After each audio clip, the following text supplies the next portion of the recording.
Good morning, students. Today we are going to continue our portion, what we have been doing, and we are going to start today second method of national income accounting, which is called income method. Income method, as you know, is one of the three important methods that we have to study in our 12th class portion or syllabus. Last time we did value addition method. First of all, it will be my suggestion to you all to sit with your copies and pen so that you can note down some of the points which you find will be better for you to note down. This topic we will start right from the main meaning of factor income, then components of factor income, and in later we will study how all these are included in the estimation of different aggregates. So let us understand the first aspect of this method.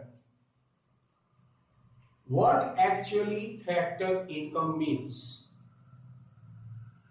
I have told you earlier also that household provides factor services to the producers, and in return, whatever income they receive, it is called factor income.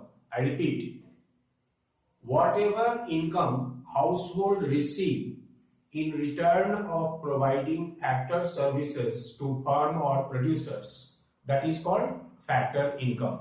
You can see here, national income is estimated in terms of sum total of factors income paid to all factors of production by the firm or producer. Factors of production you all understand: land, labor, capital, entrepreneurship. All these factors receive payment from the firm. Sum total of all those incomes received, that is called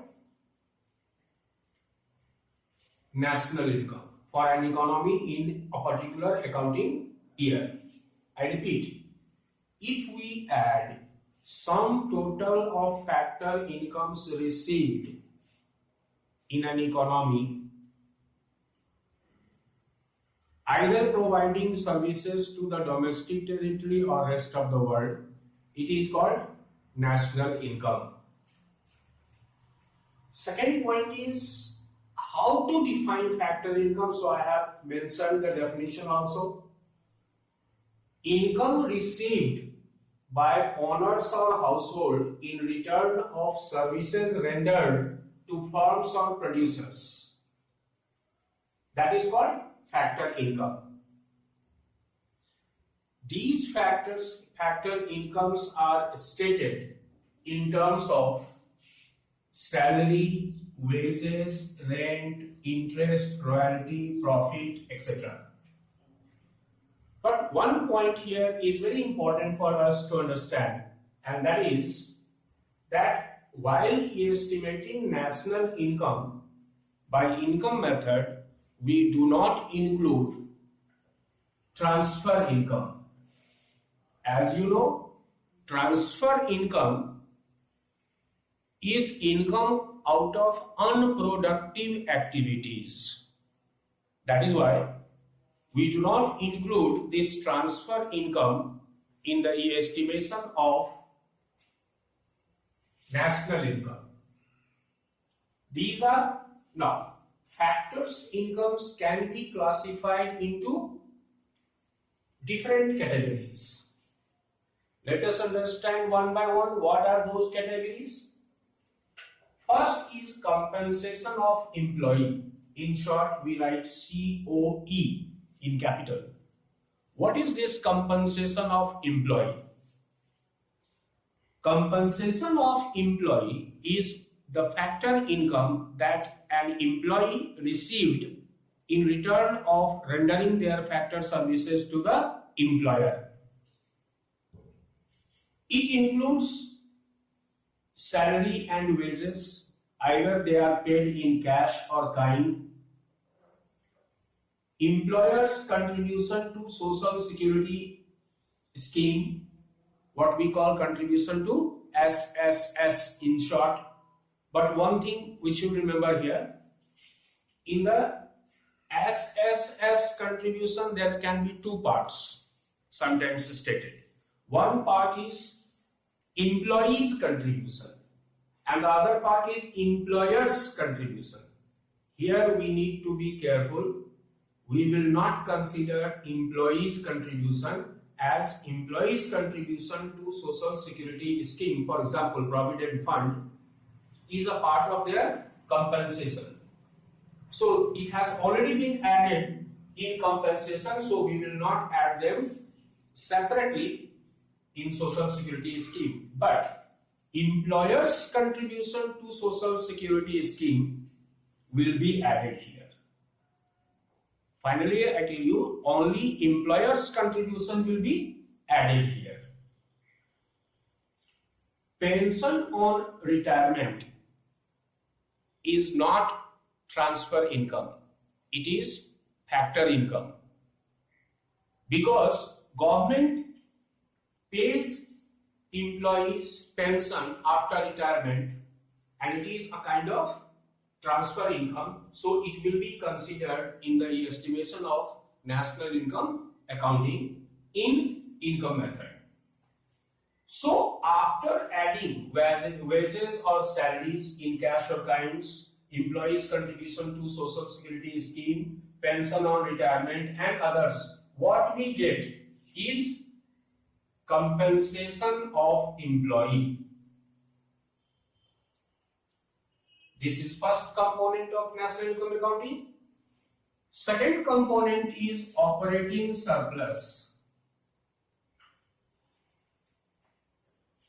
What is operating surplus? Different types of factor income received by the owners of property, or you may call it income received by entrepreneurs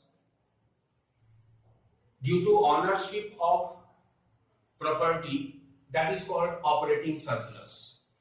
What they receive as factor income for ownership of property and entrepreneurship, they receive rent, they receive interest, they receive profit. This is called operating surplus. Now, profit, as you know, is further divided into three components. Dividend, we all know. Dividend is the part of profit which is distributed to the shareholders. Let me repeat it. Dividend is the part of profit which is distributed to the shareholders.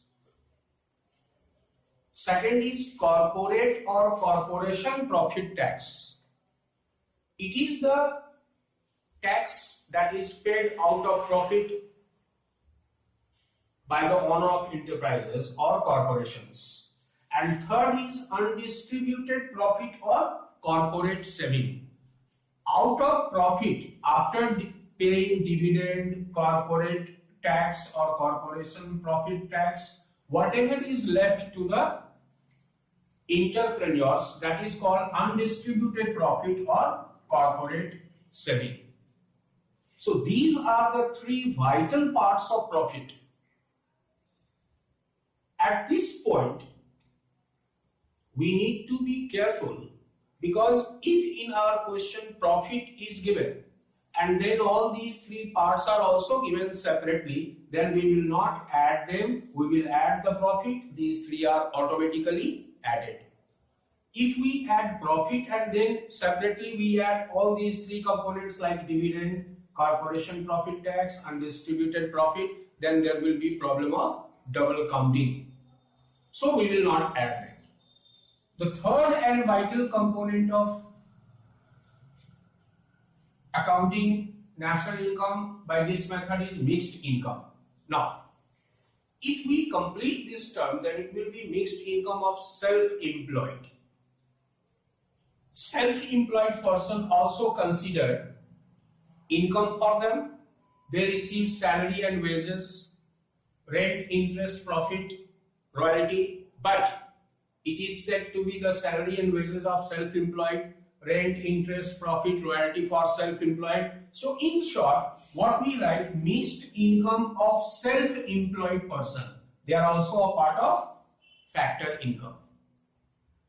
Altogether, what we summarize here, that if we add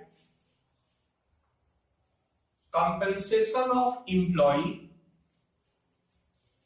operating surplus and mixed income of self-employed, then what we get is net domestic product at factor cost. What we get is net domestic product, that we call NDP at FC.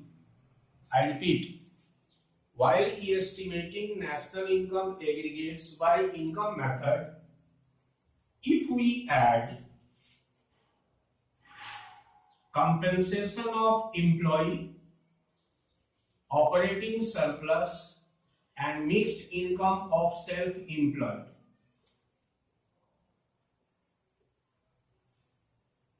what we get is the net domestic product at factor cost.